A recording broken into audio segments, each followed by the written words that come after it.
Human potential is unlimited. Think about it. Not too long ago, we were roaming the earth barefoot, hunting with spears and building fires to stay warm and survive. And now we're soaring through space, instant messaging with the other side of the world, all while watching high-resolution videos on a super powerful computer that fits into our pocket. These remarkable feats of progress are made possible by the visionaries, the best and brightest entrepreneurs, and the dynamic companies they founded and built. These are the companies that serve humanity and accumulate massive wealth in the process. These are the top 10 most valuable companies in the world. Number 10. NVIDIA. This multinational technology company, based in Santa Clara, California, has a market capitalization of $393 billion. Founded by current CEO Jensen Huang in 1993, most people may not be too familiar with NVIDIA, even though they've likely used the company's products. A global leader in artificial intelligence, NVIDIA designs graphic processing units that enable high-performance computing. Computers have never been faster and more capable. Games have never been more cutting-edge. And this futuristic tech company is a big reason why. Number 9. Tencent. This Chinese tech and entertainment conglomerate has a market capitalization of $408 billion. Founded by Pony Ma and based in Shenzhen, China, this company has absolutely exploded from where it was when it started less than 25 years ago in 1998. Tencent services include social networks, music, web portals, e-commerce, mobile games, internet services, payment systems, smartphones, and multiplayer online games. It operates the mega-popular instant messaging app WeChat and is also the world's largest video game vendor. Number 8. Visa. This super valuable and instantly recognizable payment processing brand has a market cap of $444 billion. Visa is currently accepted as a form of payment in over 200 countries and territories around the world. Based in Foster City, California, and founded by Dee Hock, Visa originally started in 1958 as Bank Americard, which was owned by Bank of America. Interestingly enough, Hock resigned his leadership position in 1984, choosing to spend almost 10 years in relative isolation on a 200-acre piece of land along the Pacific coast of California. Hock later said, "Through the years I've greatly feared and sought to keep at bay the four beasts that inevitably devour their keeper: ego, envy, avarice, and ambition. In 1984, I severed all connections with business for a life of isolation and anonymity, convinced I was making a great bargain by trading money for time, position for liberty, and ego for contentment." Number 7. Johnson & Johnson. Based in New Brunswick, New Jersey, Johnson & Johnson is the oldest company to crack the top 10, with a current market cap of $469 billion. The company was founded in 1886 by three brothers, Robert Wood Johnson, James Wood Johnson, and Edward Mead Johnson. The company began by manufacturing sterile surgical supplies, household products, and medical guides. Even in those early days, their products featured a logo that resembled the signature of James Wood Johnson, which is still very similar to their current logo today, more than 100 years later. Since then, the company has expanded into a global powerhouse and develops medical devices, pharmaceuticals, and many popular consumer brands, including Tylenol, Neutrogena, and Band-Aid. Number 6. Tesla. Less than 20 years ago, in 2003, Tesla was founded by Martin Eberhard and Mark Tarpenning. Since then, this innovative electric car company has taken off like a SpaceX rocket, and today, Tesla has a market cap of $746 billion. By 2006, Elon Musk, the current CEO, who also moonlights as a meme lord on Twitter, had become actively involved in the company, leading a series of successful venture capital funding rounds. Musk himself was, all in all, having contributed $70 million of his own money. In 2008, the same year that Musk took over as CEO, Tesla began manufacturing its first car, the Roadster. By January 2009, Tesla had delivered 147 cars and raised a total of $187 million. in order to begin production of its Model S. In 2010, Tesla purchased what would soon become its largest factory in Fremont, California, from Toyota for $42 million. Tesla has since experienced unprecedented record growth, unable to keep up with demand as the world transitions from gas-powered cars to electric. In 2021, after several disputes with California officials, Musk moved the company headquarters to Austin, Texas, which is the location of its new Gigafactory. Despite many new electric car companies now competing for market share, Tesla shows no signs of slowing down anytime soon. Number 5. Amazon. Founded by Jeff Bezos in 1994 and based in Seattle, Washington and Arlington, Virginia, Amazon has a massive market capitalization of $1.1 trillion. Before Amazon, Bezos was working at a hedge fund, in charge of researching new business opportunities.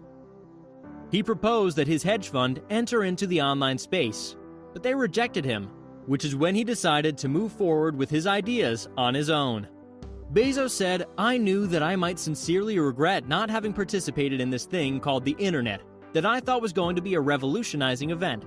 When I thought about it that way, it was incredibly easy to make the decision." Amazon was originally called Kadabra, playing off the magical incantation abracadabra, but the name was criticized by his lawyer, and Bezos soon renamed the company Amazon, registering his domain Amazon.com on November 1st, 1994. Bezos decided that the company would begin by selling books because of the fact that books possess a universal demand, and there were thousands of titles that could be sold. In 1998, Amazon began selling videos and music. The next year, the company added video games, consumer electronics, home improvement items, and toys. Fast forward to today, and Amazon now does $469 billion in annual revenue. I think it's safe to say that Bezos' hedge fund has big-time regrets about not backing his ideas. Number 4. Google. Alphabet Inc., which is Google's holding company, has an enormous market cap of $1.47 trillion. Based in Menlo Park, California, Google was founded in 1998 by Sergey Brin and Larry Page. Google initially began in 1996 as a research project, while Brin and Page were still PhD students at Stanford University. The two developed the concept of PageRank, which determined a web page's relevance based on how many other websites linked back to it. Well, it turns out they were onto something, and in 2000, Google became the default search engine provider for Yahoo, which was one of the most visited websites at the time. In 2006, now rich with cash from its 2004 IPO, Google acquired the website you're watching this video on for $1.65 billion. Today, Google's empire is vast, owning and operating a wide portfolio of businesses. But the core of the company remains intact, as Google now processes billions of searches every single day. Number 3. Microsoft. Based in Redmond, Washington, and founded by Bill Gates and Paul Allen in 1975, Microsoft has an incredible market capitalization of $1.9 trillion. Gates and Allen were childhood friends, determined to start a company that utilized their computer programming skills. Their first venture was called Trafo Data, which sold a very basic computer whose sole purpose was to track automobile traffic data. Soon thereafter, Gates attended Harvard and Allen attended Washington State University, although they both later dropped out. Microsoft entered the operating software business in 1980, and their first big win came when IBM awarded them a contract for Microsoft's new operating system to be used in IBM's personal computer. Today, more than 40 years later, Microsoft is the dominant player in the operating system space, and it isn't even close. 73% of all computers on the planet are equipped with Microsoft software. Love him or hate him, Bill Gates' software has simplified personal computing for billions, and in the process of doing so, he created one of the richest and most valuable companies in the world. Number 2. Saudi Aramco. Founded in 1933 and based in Dhahran, Saudi Arabia, Saudi Aramco is a petroleum and natural gas company with a market cap of $2.2 trillion. Saudi Aramco began as a subsidiary of Standard Oil, which is now Chevron, in partnership with Texaco. The Saudi Arabian government granted the company a concession to explore for oil in Saudi Arabia. The early prospects looked bleak, with no exploration success after 4 years, with one discouraging drilling defeat after another. The first big strike came from the 7th drill site in Dhahran in 1938. Lucky number 7. The well immediately began to spew out over 1,500 barrels per day. By 2004, almost 70 years later, that number had grown to 8.6 million barrels per day. In 1973, initiated by the Yom Kippur War, the Saudi Arabian government took a 25% interest in the company. It increased its stake to 40% in 1974, before ultimately acquiring the remaining 60% in 1976. Today, the demand for oil continues to remain sky high, and Saudi Arabia has seemingly an infinite supply of black gold. The future may be uncertain, but at present, Saudi Aramco is at the top of the petroleum pyramid, having solidified itself as one of the richest companies on the planet. Number 1. Apple. This beloved and iconic cutting-edge technology company has an unbelievable market cap of $2.4 trillion. Apple is headquartered in Cupertino, California, and was founded in 1976 by Steve Wozniak, Ronald Wayne, and Steve Jobs. In order to fund their startup, Wozniak sold an HP 65 calculator, and Jobs, a college dropout, sold his VW bus, which was his only means of transportation.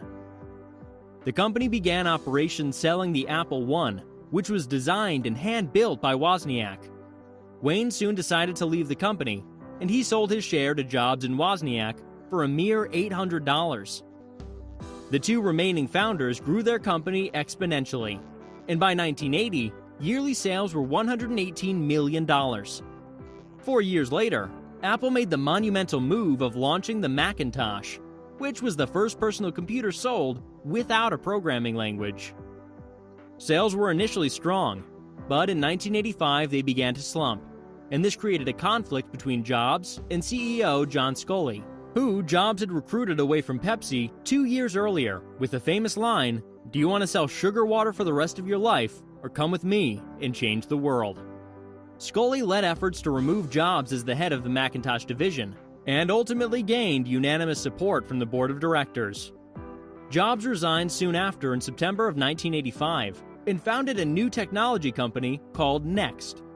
Apple had always produced expensive top-tier products out of reach of most consumers, and in 1990, the company pivoted, introducing 3 more affordable Macintosh models, as well as the PowerBook. The move brought in a surge of sales, and the company resumed its exponential growth. By the end of the decade, things had deteriorated, primarily because the Macintosh operating system had failed to adequately evolve and was not equipped for multitasking. In 1996, weeks away from bankruptcy, Apple decided to buy Next, the company Jobs had started, for $429 million in order to acquire its operating system. Jobs was now back at the company he co-founded, and the board soon elevated him to CEO. Jobs immediately initiated a review of all Apple products, and subsequently decided to cancel 70% of them. The boldness paid off, and within a year, Apple turned a profit of $309 million. With streamlined operations, Apple concentrated its focus on 4 main products: the iMac, the PowerBook, the iBook, and the Power Macintosh. Jobs believed this allowed for greater quality and innovation. On January 9, 2007, Jobs announced the release of the iPhone, along with Apple's commitment to mobile consumer electronics. Today, approximately half of all Apple's revenue is derived from sales of its iPhone, proving that the late Steve Jobs was a dynamic visionary, fearlessly ready to capitalize on new opportunities as they presented themselves. And because of this, the company that he founded and led is now the most valuable company on Earth. Perhaps his best advice ever is this: stay hungry, stay foolish. If you enjoyed this video, then make sure to subscribe to our channel. It doesn't cost you a thing, and ensures that you don't miss out on any exclusive Top 10 content. Go ahead and click the subscribe button right now.